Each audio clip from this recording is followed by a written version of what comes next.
민수기 14장 1절에서 8절. 온 회중이 소리를 높여 부르짖으며 백성이 밤새도록 통곡하였더라. 이스라엘 자손이 다 모세와 아론을 원망하며 온 회중이 그들에게 이르되 우리가 애굽 땅에서 죽었거나 이 광야에서 죽었으면 좋았을 것을 어찌하여 여호와가 우리를 그 땅으로 인도하여 칼에 쓰러지게 하려 하는가? 우리 처자가 사로잡히리니 애굽으로 돌아가는 것이 낫지 아니하랴. 이에 서로 말하되 우리가 한 지휘관을 세우고 애굽으로 돌아가자 하매 모세와 아론이 이스라엘 자손의 온 회중 앞에서 엎드린지라. 그 땅을 정탐한 자 중 눈의 아들 여호수아와 여분의 아들 갈렙이 자기들의 옷을 찢고 이스라엘 자손의 온 회중에게 말하여 이르되 우리가 두루 다니며 정탐한 땅은 심히 아름다운 땅이라. 여호와께서 우리를 기뻐하시면 우리를 그 땅으로 인도하여 들이시고 그 땅을 우리에게 주시리라. 이는 과연 젖과 꿀이 흐르는 땅이니라. 아멘. 아멘. 제목 한번 긍정의 눈. 긍정의 눈. 아멘.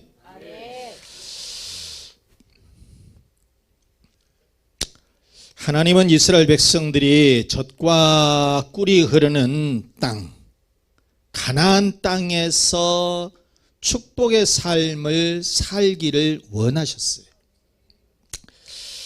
이스라엘 백성들은 요셉 이후에 약 400년 동안이나 이집트에서 노예로 삶을 살고 있었단 말이에요.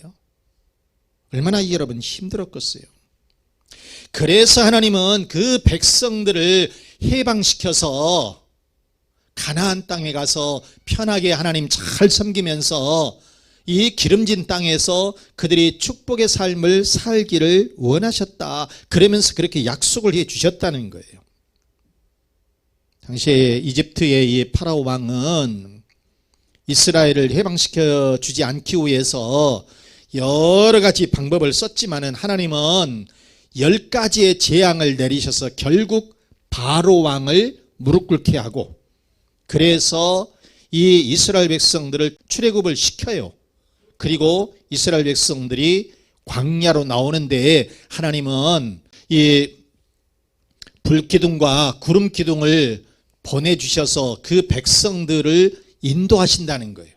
그리고 또 먹을 것 만나와 메추라기를 주셔서 이스라엘 백성들을 먹이시게 되었다는 것입니다. 자, 그래서 이스라엘 백성들이 이제 드디어 가나안 땅 앞에 섰어요. 가데스 바네아라고 하는 그 땅 앞에 서게 된 겁니다. 자, 지도를 한번 보세요. 이스라엘 백성들이 여기에서 출애굽을 합니다. 여기가 고센 땅인데요. 이렇게 여기가 지금 현재 이집트예요.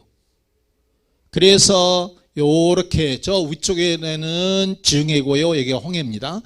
빨간 글씨가 빨간색이 있는데 요렇게 내려와요. 그리고 여기가 시내산이에요. 그래서 이 백성들이 한 바퀴 이 시내산에서 율법을 받고 이렇게 해서 지금 여기 표시되어 있는 데가 가네스 바네아입니다.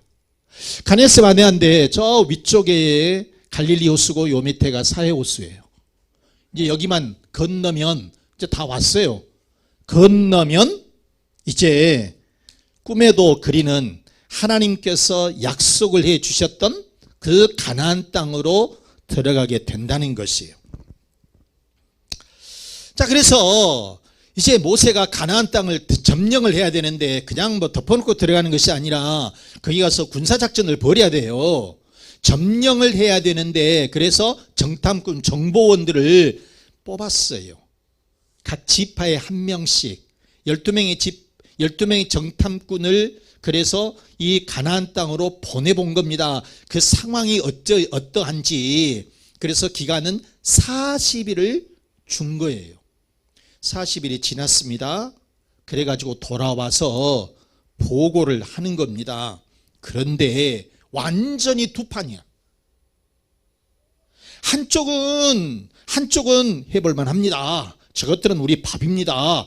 여호수아와 갈렙은 저것들은 우리의 밥입니다. 그것은 충분히 해볼 수 있습니다. 하는 반면에 10개 지파는 어이구 아닙니다. 그것들은 너무 커요. 거인들이에요. 우리는 그 사람들에 비하면 메뚜기 같아요. 도무지 해볼 수가 없어요. 우리들은 칼에 맞춰서 다 죽을 거예요. 이러면서 부정적인 얘기를 늘어놓은 거예요. 한순간에 이 상황이 부정적으로 다 바뀌어버리는 거예요. 참. 이렇게 보고를 하게 되니까 진영에 있었던 그 광야에서 진영에 있었던 이스라엘 백성들이 완전히 아수라장이 되어버려요. 차라리 이집트에서 죽었으면 낫지 여기까지 우리를 끌고 와서 우리를 죽이느냐. 차라리 죽는 게 낫겠다. 이러면서 한 발자국도 가지 않으려고. 차라리 돌아가자. 이집트로 가서 차라리 노예로 사는 것이 낫겠다. 이렇게까지 했다는 것이에요. 그러면서 이 백성들이 하나님을 원망하고 모세를 원망하고 심지어는 돌을 들어서 모세를 내려칠 것 같은 이런 상황이 됐다는 거예요. 참, 상황이 이런 상황이 됐어요. 자, 여러분, 그런데 여러분, 하나님은 이스라엘 백성들에게 어떤 약속을 해주셨느냐. 첫째, 하나님은 이스라엘에게 가나안 땅을 주시겠다고 약속을 해주셨어요. 가나안 땅을 주시겠다고 약속을 해주셨어요. 14장 8절 말씀해 보시면 여호와께서 우리를 기뻐하시면 우리를 그 땅으로 인도하여 들이시고 그 땅을 우리에게 주시리라. 이는 과연 젖과 꿀이 흐르는 땅이니라 그랬는데 그 땅을 우리에게 주시리라 그랬는데 이 주시리라 요 말씀이 나탄. 이 말씀은 뭐냐면 나탄 요 말씀 원어를 보게 되면 양도했다는 것입니다. 이미 하나님께서 등기를 해 주셨다는 거예요. 이스라엘 백성들 앞으로 이스라엘 땅으로 등기를 해 주신 거예요. 그럼 우리가 그냥 가면 돼. 하나님께서 해 주셨다 그 말이에요. 그런데 지금 이스라엘 백성들은 아우성을 치고 있는 거죠. 자, 여러분, 창세기 23장 9절에 보게 되면 이 지불하다 주시리라요 나탄 이야기를 하려고 그래요. 그가 그의 반머리에 있는 그의 막빌라 굴을 내게 주도록 하되 충분한 대가를 받고 그 굴을 내게 주어 당신들 중에서 매장할 소유지가 되게 하기를 원하노라 하매. 그랬어요. 여기서 이게 뭐냐면 충분한 대가를 받고, 즉 아브라함이 이 산소를 지금 써야 되는데 사라가 이제 죽었어요. 그런데 그때는 땅을 사가지고 굴을 사서 거기에다가 매장을 하는 거예요. 그러니까 땅을 샀다는 거예요. 바로 이것은 무슨 얘기냐면 대가를 지불했다는 거예요. 하나님께서 이스라엘 백성들에게 이 땅을 이미 등기해 놨다. 가나안 땅을 이미 등기를 해 놨으니까 이 너희들은 이 가나안 땅으로 가기만 하면 돼, 그 말이에요. 여러분, 가야 돼 말아야 돼? 가야 되는 거예요, 여러분. 가야 돼. 가게 되면 하나님의 축복이 있다, 그런 말씀이에요. 여러분, 그러면 우리 신약 시대에 오늘날에 있어서 이 가나안 땅은 어디? 예루살렘? 서울? 어디?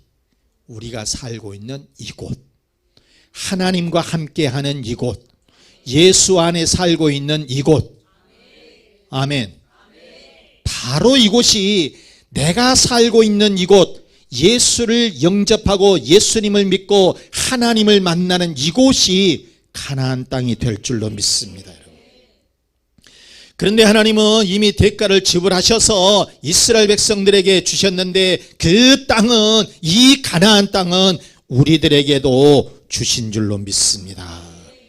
그러면 이 하나님이 주시는 그 가나안 땅은 어떤 곳이냐? 뭐가 있는 땅이냐? 처음 14장 7절 말씀해 보니까 가나안 땅은 심히 아름다운 땅이다. 첫째, 심히 아름다운 땅이다. 7절 말씀에 보시면 이스라엘 자손의 온 회중에게 말하여 이르되 우리가 두루 다니며 정탐한 땅은 심히 아름다운 땅이라. 첫째, 그러니까 이 가나안 땅은 어떤 땅이다? 아름다운 땅이라. 아름다운 땅이다, 그런 말이에요. 이게 여러분, 아름답다라고 하는 게 뭐가 아름답냐고. 그것은, 자, 여러분, 나무가 있어요. 나무가 있으면 나무에 열매가 주렁주렁 이렇게 있는 것이 아름답습니까? 아니면은 앙상한 것이 아름답겠습니까? 나무가 열매가 주렁주렁 달려 있는 것. 그러니까 이 가나안 땅은 열매가 있다는 거예요. 이렇게 열매가 있는 땅, 풍성한 열매를 맺는 땅이라, 그래서 아름답다라고 하는 것이고요. 두 번째, 가나안 땅은 또 어떤 곳이냐? 젖과 꿀이 흐르는 땅이다. 우리가 많이 들어요. 젖과 꿀이 흐르는 땅이 뭐 되냐? 바로 이것은 무슨 얘기냐면, 이 젖이 흐른다. 새끼는 어미의 젖을 먹고 살잖아요. 젖이 충분하다. 그러면 동물들은 마찬가지죠. 그러면 동물들은 뭐가 있어야 되냐? 풀을 많이 뜯어 먹어야 젖이 나오지. 그러면 이 땅은 풀이 넉넉하다, 풀이 잘 자라고 있다라고 하면은 땅이 마른 땅이요, 비옥한 땅이요? 비옥한 땅이다. 초원이 넓다, 그런 얘기예요. 그래서 가나안 땅은 풍성한 땅이다, 기름진 땅이다, 축복의 땅이다, 그런 말씀이고요. 꿀이 흐른다 그랬어요. 꿀이 흐른다 그랬는데, 자, 여러분, 이 꿀벌은 어디에서 이 꿀을 따지요? 꽃에서 따지요. 그러면 꽃이 있어야 될 거 아니에요. 이게 각종 이 나무, 이 초원에 꽃들도 많고 산에도 꽃들도 있고, 그 다음에 꽃이 피고 난 다음에 뭐가 있어요? 열매가 맺히는 거죠. 바로 이것은 무슨 얘기냐면, 각종 과일들도 많고, 그 다음에 꽃들도 많고, 열매도 많이 맺히고, 땅이 그러면 어떠한 땅? 기름지고 비옥한 땅이다, 그런 말씀인 거죠. 바로 이처럼 이 젖과 꿀이 흐르는 땅은 풍성한 땅, 곡식도 잘 떼고 기름진 땅이고 비옥한 땅이고 축복의 땅이다, 그런 말씀. 바로 이것이 우리는 젖과 꿀이 흐르는 땅, 아름다운 땅이다. 하나님께서 이스라엘 백성들에게 주시는 그 땅은 이처럼 아름다운 땅, 젖과 꿀이 흐르는 땅, 좋은 땅이다, 축복의 땅이다, 그런 말씀인 거죠. 사랑하는 여러분, 하나님은 그러한 땅을 주시겠다는 거예요. 하나님은 열매를 많이 맺는 아름다운 땅을 주시겠다. 그리고 젖과 꿀이 흐르는 기름진 땅을 주시겠다. 그리고 하나님은 그 땅을 이스라엘 백성들에게만 주시는 것이 아니라 예수를 믿는, 하나님과 함께하는 우리들에게도, 여러분들에게도 주실 줄로 믿습니다. 자, 그런데 이런 좋은 땅을 하나님께서 주시겠다라고 했는데 이스라엘 백성들은 어땠냐? 둘째, 이스라엘 백성들은 밤새도록 원망했다는 거예요. 아니 여러분, 그 가나안 땅, 젖과 꿀이 흐르는 그 땅, 기름진 땅, 그 다음에 꽃이 피고 열매가 있는 그런 땅, 그 땅을 주시겠다라고 했는데 이스라엘 백성들은 하나님을 원망하고 밤새도록 울부짖으면서 원망했다는 거예요. 1절, 2절, 3절 말씀 보시면, 온 회중이 소리를 높여 부르짖으며 백성이 밤새도록 어쨌다고요? 통곡했다. 2절에 보니까 왜 통곡했느냐? 이스라엘 자손이 다 모세와 아론을 뭐해서? 원망하면서, 그 말이에요. 원망하며 온 회중이 그들에게 이르되 우리가 애굽 땅에서 죽었거나 이집트 땅에서 차라리 죽어버렸으면 좋았을 텐데, 이 광야에서 죽었으면 좋겠다. 그거예요. 죽었으면 좋겠다. 그러면서 하나님을 원망하고 모세를 원망하고 그러는 거예요. 그래가지고 보니까 3절에 뭐라 하느냐면 차라리 제일 끝절에 애굽으로 돌아가는 것이 낫겠다. 차라리 애굽으로 돌아가는 것이 낫겠다. 아니, 하나님은 이와 같이 젖과 꿀이 흐르는 이 가나안 땅을 주시겠다고 질질이 약속을 해 주셨음에도 불구하고 지금 이 정탐꾼들이 갔다 와서 부정적인 보고를 하는 이 사람들 때문에 한순간에 아수라장이 되어서 우리가 차라리 광야에서 아니면 이집트에서 차라리 죽었으면 좋았을 텐데 여기까지 우리를 끌고 왔느냐, 차라리 노예로 돌아가자, 노예 생활하면서 낫겠다, 이렇게 아우성을 쳤다는 거예요. 복을 바꿨다 못 바꿨다? 못 바꿨다. 바로 이렇게 부정적인 말을 들은 이스라엘은 밤새도록 모세와 아론을 원망하면서 통곡을 했다라고 그랬잖아요. 심지어는 모세에게 돌을 들어가지고 던지는 거예요. 죽이겠다는 거예요. 모세를 아예 죽이겠다는 거예요. 참. 지금 이 서 있는 곳이 가데스 바네아라고 그랬잖아요. 아까 우리가 지도를 보셨지만은 거기서 조금만 더 지나가면 갈릴리 호수만 지나가고 나면 요단강만 건너가면 이제 가나안 땅이거든. 눈앞에 보이는 땅이요. 그런데 지금 이 이스라엘 백성들이 원망과 불평을 하면서 이렇게 난리법석을 지금 치고 있다는 거예요. 그 난리법석 치고 있는, 아우성을 치고 있는, 원망과 불평을 하고 있는 이 소리를 하나님이 들으신 거예요. 하나님이 이 소리를, 이 원망의 소리, 이 불평의 소리를 하나님이 들으셨다 그 말이에요. 참. 그래서 하나님이 엄청나게 진노를 하신 거예요. 민수기 14장 32절 말씀에 너희의 시체는 이 광야에 엎드러질 것이요. 죽은다 그 말이죠. 너희들이 시체로 발견된다 그 말이에요. 그 다음에 33절 말씀에 보시면 너희의 자녀들은 너희 반역한 죄를 지고 너희의 시체가 광야에서 소멸되기까지 몇 년? 40년을 광야에서 방황하는 자가 되리라. 얼마나 무섭습니까 여러분.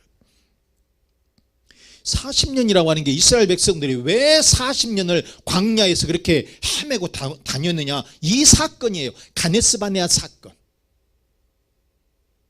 원망하고 불평하고 아우성치고 밤새도록 이렇게 하게 되니까 하나님께서 40년을 너희들이 이 광야에서 헤매고 다닐 것이다. 그런데 그 계산이 어떻게 나왔느냐면 34절 말씀에 너희는 그 땅을 정탐한 날 수인 40일간 갔다 왔잖아요. 40일에 하루를 1년으로 쳐서 계산해서 그 40년간 너희의 죄악을 담당할지니 너희는 그제서야 내가 싫어하면 어떻게 되는지를 알리라 하셨다. 그래서 40년이 그렇게 나온 거예요. 이스라엘 백성들이 왜 40년을 광야에서 그렇게 그 자리에서 뱅글 돌았다 또 이리 갔다 저리 갔다 그 다음에 가나안 땅으로 들어가지 못하고 40년 동안을 계속해서 광야에서 헤매면서 살게 되었느냐. 그러면서 출애굽 1세대들이 거기서 다 죽어요. 다 죽어. 원망하고 불평했던 그 사람들이 다 죽어요. 다 죽어요. 너희들은 가나안 땅에 들어갈 자격이 없어. 그래서 그 시체가 썩을 때까지 40년 동안을 광야에서 헤매게 했다는 것입니다. 여러분, 결국 이스라엘 백성들은 가나안 땅을 눈앞에 뻔히 보고서도 들어가지를 못하고요, 그 뜨거운 떼약볕 광야에서 40년을 헤매고 다니게 되었다는 거예요. 사랑하는 여러분, 사람이 보는 것은 누구나 다 똑같아요. 똑같은 것을 보고 어떤 사람은 긍정적으로 보고 어떤 사람들은 부정적으로 본다는 거예요. 그러나 그것을 어떻게 받아들이냐에 따라서 하나님의 복을 받을 수도 있고 저주를 받을 수도 있는 거예요. 여러분, 10개 지파, 12개 지파님께서 10개 지파들이 긍정적으로 이것을 받아들이지 못했어요. 만약에 긍정적인 눈으로 그것을 보고 보고를 했더라면 금방 지나가면 돼요. 한 달 안으로 가버려요. 한 달 안으로 가나안 땅으로 진입을 했을 텐데 그들의 부정적인 보고를 하게 되니까 40년을 거기에서 헤매면서 실제로는 들어가지도 못해요. 여호수아와 갈렙만 들어가고 나머지는 다 죽어요. 여러분, 그래서 우리는 하나님 앞에서 긍정적으로 우리가 보아야 된다는 거예요. 긍정적인 눈, 현실만 바라보면서 살지 말고 현실 너머에 하나님께서 주시는 그 땅을 바라보자 그 말이에요. 하나님께서 주시는 그 긍정적인 눈을 가지고 그 땅을 바라보게 되면 반드시 그곳에는 하나님의 축복이 있을 줄로 믿습니다. 사랑하는 여러분, 우리는 영적인 축복을 바라보시기 바랍니다. 원망해서는 안 됩니다, 여러분. 원망해서는 안 돼요. 이스라엘 백성들이 불평과 원망을 하면서 영적인 축복을 바라보지 못했기 때문에 그들은 그렇게 엄청난 고통을 느끼면서 광야 생활을 하게 되었어요. 자, 그러면 여러분, 우리는 어떻게 해야 될까? 셋째, 우리는 긍정의 눈으로 보아야 된다. 시작. 우리는 긍정의 눈으로 보아야 한다. 아멘. 아멘. 아멘. 7절과 8절 말씀에 이스라엘 자손의 온 회중에게 말하여 이르되 우리가 두루다니며 정탐한 땅은 셈이 아름다운 땅이라. 긍정적인 보고를 지금 하고 있는 사람들. 여호와께서 우리를 기뻐하시면 우리를 그 땅으로 인도하여 들이시고 그 땅을 우리에게 주시리라. 이는 과연 젖과 꿀이 흐르는 땅이다. 그랬어요. 가나안 땅은 여러분 내가 들어갈 땅이에요. 내가 차지할 땅이에요. 하나님께서 주셨던 땅이에요. 하나님의 축복을 바라보면서 살 땅이라 그 말이에요. 그렇기 때문에 여러분 현실의 눈으로만 바라보지 말고 영적인 눈을 떠서 바라보시기 바랍니다. 긍정의 눈으로 여러분 보아야 돼요. 그러게 되면 반드시 축복의 땅이 될 줄로 믿습니다. 말씀 마치겠습니다. 사랑하는 우리 교우 여러분, 하나님은 가나안 땅을 주신다고 하셨어요. 그 땅은 아름다운 땅이에요. 비옥한 땅이에요. 긍정적인 눈으로 보느냐 부정적인 눈으로 보느냐에 따라서 축복의 삶이 되느냐 저주의 삶이 되느냐 판가름 날 거예요. 그러므로 우리는 모두 긍정적인 눈으로 영적인 눈으로 바라보시기 바랍니다. 우리 인생의 갈림길에서 부정의 눈으로 보지 말고 긍정의 눈으로 바라보시면 반드시 하나님께서 축복해 주실 줄로 믿습니다. 여러분의 가정과 자녀들과 직장과 사업장마다 축복의 삶이 되시기를 주 예수 그리스도의 이름으로 축원합니다. 축원합니다. 이 말씀 생각하시면서 하나님은 우리들에게 영적인 가나안 땅을 주셨음을 깨달으시고 우리는 긍정의 눈을 가지십시다. 그래서 여러분들의 가정의 평안을 위해서 자녀의 앞길을 위해서 건강의 복을 위해서 사업과 직장의 번성을 위해서 우리 다 같이 기도하겠습니다.